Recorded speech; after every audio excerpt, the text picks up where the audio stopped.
James 1:9. Kalkastho de ha adelphos ha tapenas into hupse autou.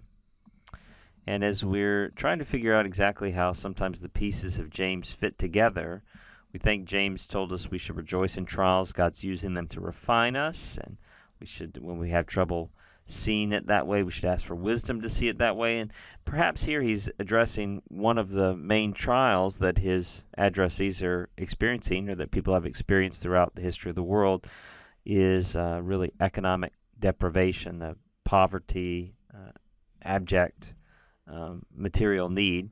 Interestingly, in the next verse, he addresses wealth, which is also a great trial, as Jesus warned in multiple places. So here he's talking about the lowly or the poor brother. He says the humble brother, in the sense of humble circumstances, the lowly brother.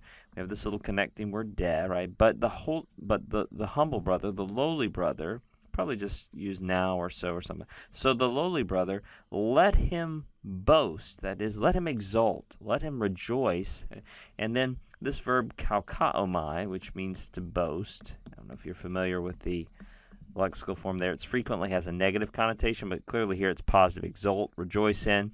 Let the lowly brother exult in. And then this verb sometimes will be followed by the preposition in and what they are to exult in, as Vlachos notes in his helpful Egg and Tea volume. So what is the humble brother to exult in? In his exaltation, in his high position. If that's not ironic, I don't know what is, right? You're like, well, hold on, I thought it was lowly and humble.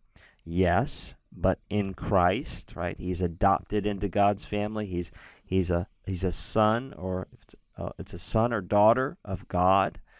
He's seated with Christ in the heavenlies positionally, and all the blessings that await him in the new heavens and the new earth, forever living in God's presence in bliss and wonder and no lack, right? So I think James is saying here, if you're in the trial of economic deprivation, take a divine and long-term perspective on who you really are.